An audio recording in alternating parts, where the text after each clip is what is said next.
Good morning. Happy Sunday to you. How are you? What's the weather doing where you are?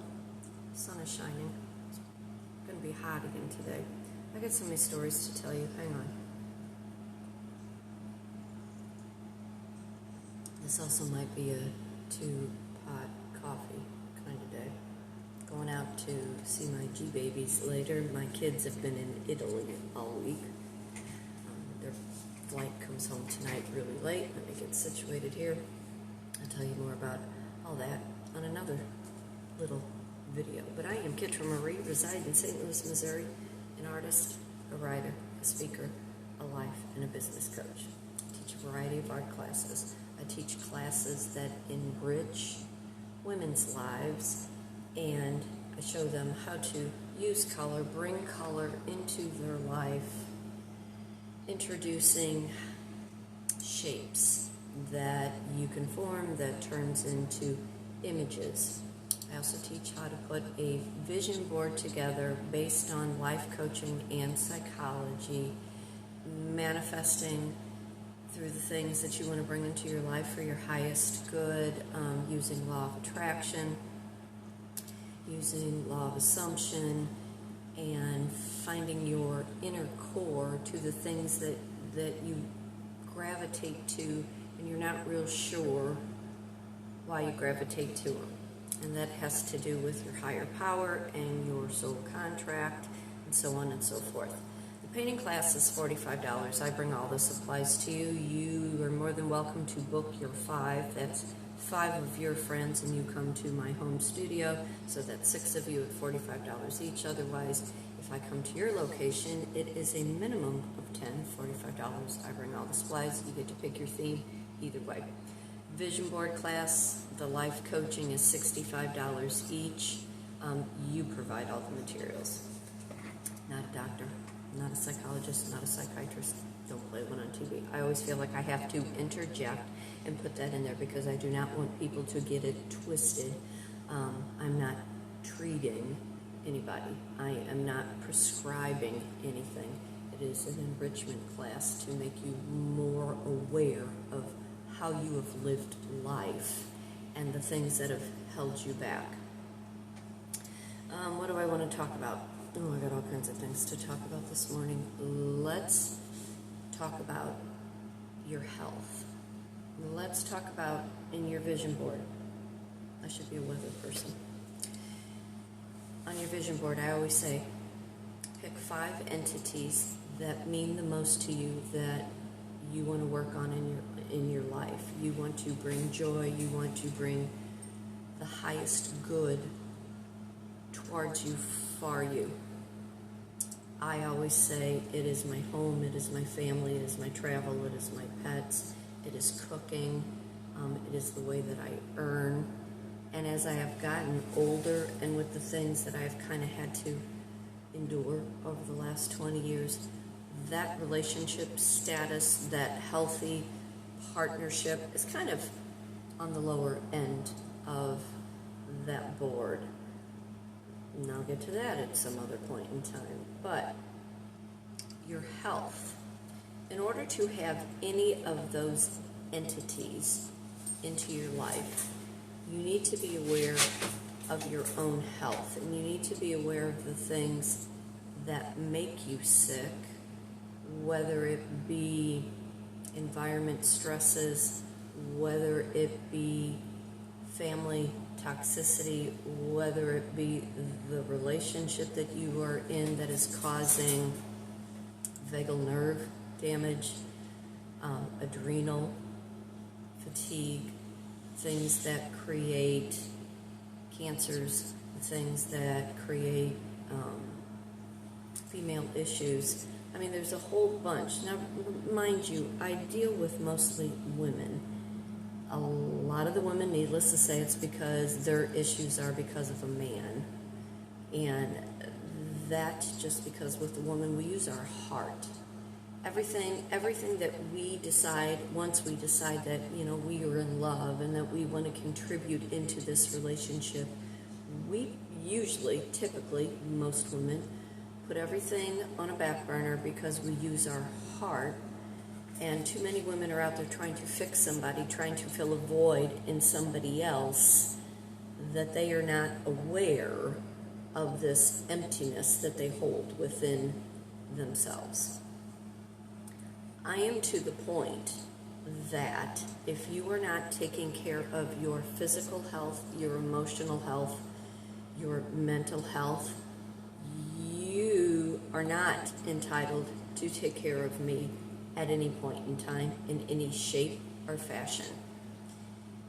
If whomever, ladies, you were involved with is becoming very codependent and not taking care of their personal image, appearance, health, and they are doting and falling all over everything that you are doing in order to maintain that relationship, there is no amount of money, there are no amount of trips, there are no amount of gifts, there are no amount of what can I build for you. So let me repeat that again. If your person is not taking accountability for their health, physically, emotionally, mentally, they are not entitled to be in your force field. We are a force to be reckoned with. We get to choose, pick and choose the highest good for our life, allowing us to become the healthiest that we can be, being confident in who we are and what we do and how we build life and what we want for our lives.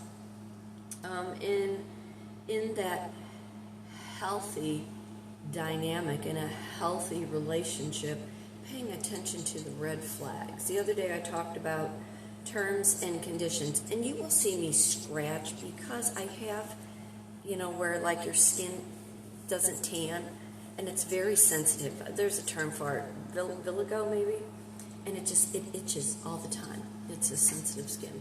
But anyway, digress. But terms and conditions. Pay attention to whomever you're allowing in your life. What is the term and what is the condition? And what is that person needing and wanting off of you and out of you that they are not relaying the true hidden agenda? With a narcissist, there is always a hidden agenda. With an opportunist, with a narcissist, they are always looking for the better offer. They are always looking for something that is going to suit their need at somebody else's expense. Eventually, that plays a very big role in your personal health, in your mental health, the devalue that comes with that. Health, taking care of your own personal body image. I started a new gig in the last 2 weeks, and I am the shortest one there, and I'm the oldest one there. I'm going to be 63 in a couple weeks. And everything at this place they built it for tall people, which kind of pisses me off. So I'm constantly on my tiptoes, trying to grab something, trying to, run a tap, because I'm doing some bartending at an event center in this green space. And 3 people this week have said, "Oh my God, you're standing on your tiptoes to do your job." And I'm like, yeah, I don't have a choice. I have to be on my tiptoes. And then within that, they're like, "You are so tiny." And I think to myself, I wish I could fit into my clothes if you think I'm that tiny.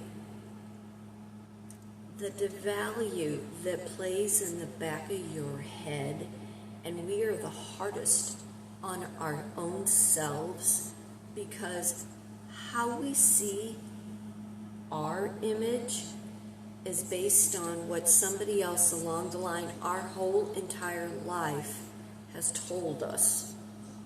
The devalue that comes when you are with a narcissist, and I'm going to give you my example.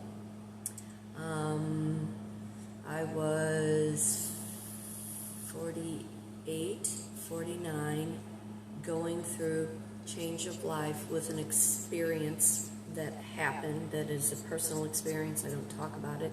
And I had gained some weight. Now, I already knew that my person was cheating. Somebody had come into where I was working and they told me, and I knew in the back of my head. And because of this particular incident that was going on in my life, to me, the person that I was with, he would always say, I have never been with anybody as big as you. When that is repeated in mockingbird fashion, it plays in your head. In that particular time, being 48, 49, yes, change of life, hormones, we do gain weight. And especially, too, when you were really happy with somebody, you kind of settle down and you kind of become very comfortable with each other. And it was from, I've never been with anybody as big as you, to what's with your belly? I have never known you to have a belly.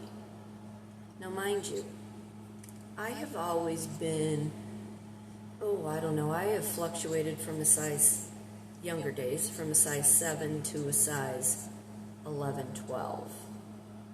At 63, still 5 foot, I think I maybe weigh about 130. I am between a size 8 and a size 10, because your body shifts, your body changes. I take really good care of myself. I do exercise. I eat extremely well, and that is only because of the leukemia that I have, that I was diagnosed with in 2013. Now, when I was diagnosed at that particular time, it was because of an incident that happened in 2011. A lot of things that occurred at that particular time in 2011 that escalated into me becoming sick in 2013.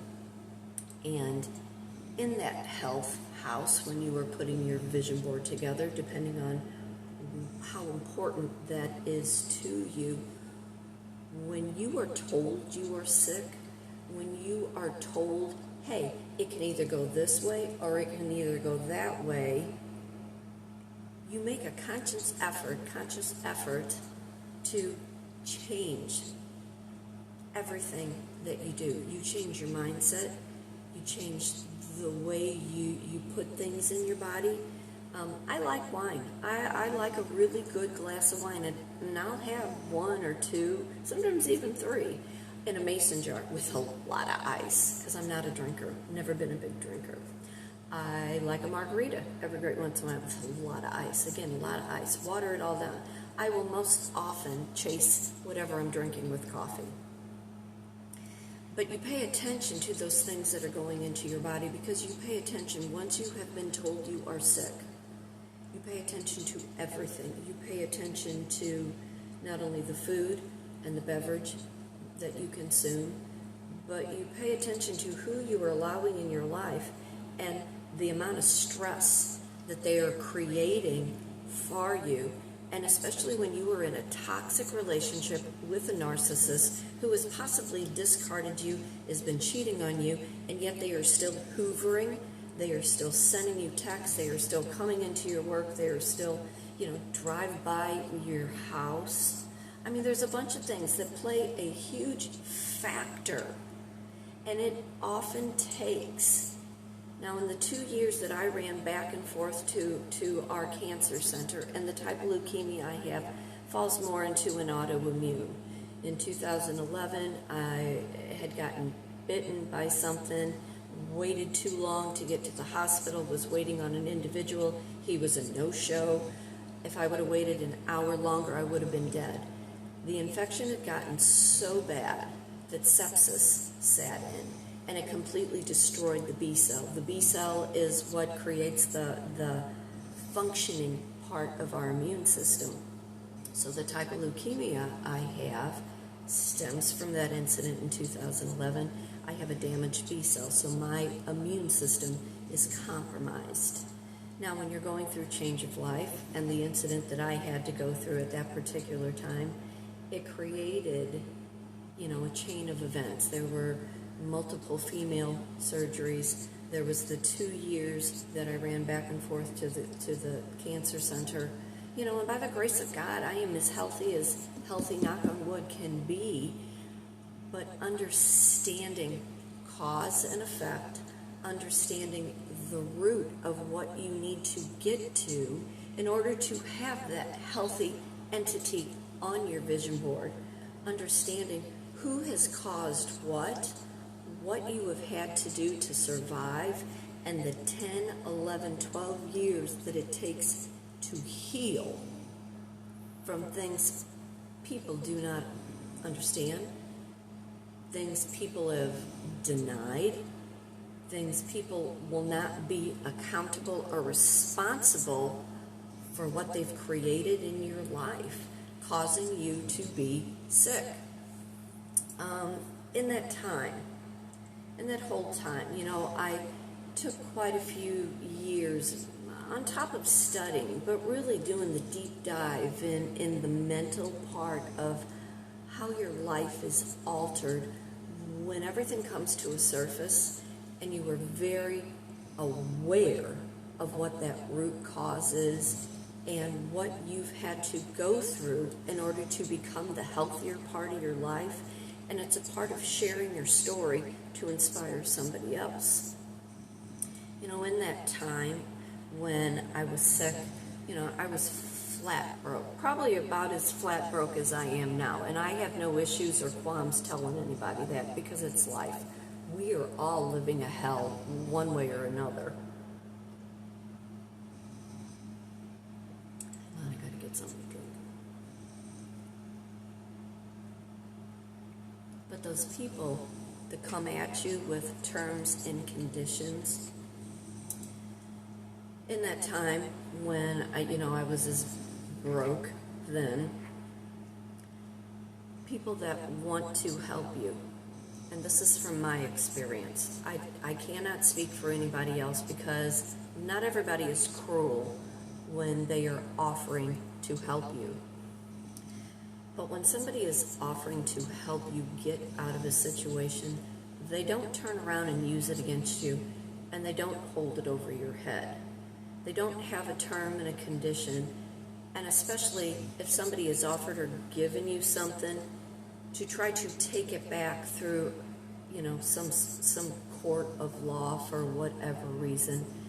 And people that truly love you, who truly care for you, be mindful of how they are using and weaponizing it against you, because you get to the point and you should think with common sense, did you help me because you really wanted to help me, or did you help me so you could get the praise and the attention for helping me?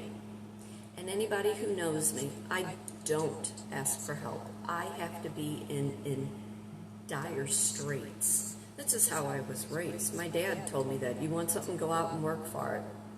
This particular time, I'm working 3 jobs, trying to run a business, and my heir had gone out, about a month ago, and I was having a conversation with just an acquaintance, somebody I've known for 40 some odd years, and that person went out and bought me an air conditioner so I could put it in my window. And I had said, I cannot pay you back. And that person just said, I'm not worried about it. I'm worried about you and your son and your pets, making sure you have cool air while the temperatures. That is what good people do for you. They don't hold it over your head, and they don't ruminate in their mind, but I did that for you. But I did that for you. You wouldn't have that if I didn't do it for you. Ladies, be mindful. Become resourceful. Learn what real ingenuity is and what you need to do to jump through all hoops. Being prideful is one thing. And when you've already had so many losses in your life and you're trying to rebuild, having pride and confidence in what you do and who you are and the why to your story, you almost become at least I can say from my experience, because you have been so mentally and emotionally abused, you have this heightened awareness, this sense that becomes very intuitive. And this week alone, with all that I've had to deal with and go through, because it's been more than just my air, in my head, I hear this intuitive message of somebody saying, why can't you just let this go? That was so long ago. And that is the thing about a narcissist. They will sweep all these things under a rug, and they will go from person to person to person to person, praying that the person that they know now, that they are with, that they are in this committed false relationship because they are gaining something for that internal need that they have, they will ride that. Why can't you just let it go? Why can you not forget? Because when the damage is done, the damage is done, and it plays a great havoc in people's lives. You don't let things go. And I'll use my cousin as an example. My cousin, she's about 5 years younger than me. The guy that she was with kicked her out of their house, made up a bunch of false things, had her removed from the house, and being displaced when a relationship has been built on lies is the hardest emotional reality that any woman has to go through. And her and I will be having conversations, and I will ask her, why do you ruminate on this? Not that I don't understand what she is having to deal with, only because of my training, what I've studied, and from what I've had to go through, because the more you are invested in a situation, in a relationship, and the more that relationship played a huge part in your heart, it takes a damn long time to get past it.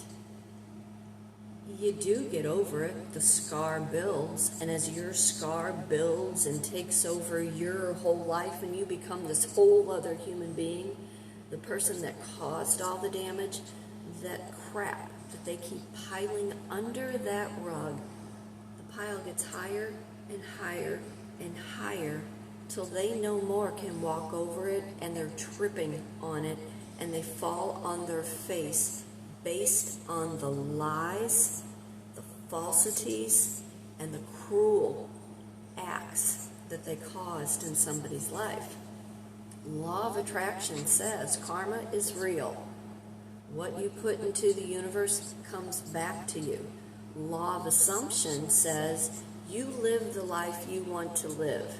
But no, law of attraction, your higher power, your God, your universe has seen it all. So you live in law of assumption, be and live in that life. But when law of attraction comes in with karma and says, no, because we saw what you put into it, and now you will reap what you sow. And it follows you all of your life. It just does. You can't do bad things to good people. You cannot cause havoc in anybody's life and expect that life is going to be easy for you. It's an investment. It's an emotional investment that you put into your home, your health, your heart, your job. And once you have a trusted, loyal investment, that's what you are banking on. But when you have somebody who is stealing from you and they are taking things out of that investment, emotional, physically, financially, you go bankrupt. Your heart, your soul, your body goes bankrupt. And once you finally learn how to heal, you're put back completely different. And you become very aware of character, behavior and character awareness. And again, those are things I teach in my life coaching vision board class. I would love to have you in this class. You are more than welcome to do a group. You are more than welcome to do a private. Come to my home studio here in Afton, Missouri. But I am Kitryn Marie. I do reside in St. Louis, Missouri. I'm an artist, a writer, a speaker, life and a business coach. For today, for tomorrow, be happy, be blessed. Be thankful for everything in this world. Remember, fate turns on a dime, and it is up to you to decide what side of the coin you want to be on. Wherever you are, whatever the weather is going on in your world, stay cool. Pay attention to your health. Pay attention to the balance and the harmony that needs to be restored in your life. Understand the terms and conditions that have come with the narcissist and the opportunist in your world that has descended, that has kind of wreaked havoc on you. And pay attention to the codependency and make people understand they are not entitled to take care of you if they are not taking care of themselves. And I'll see you real soon. Email Kitryn_Marie@yahoo.com. Bye.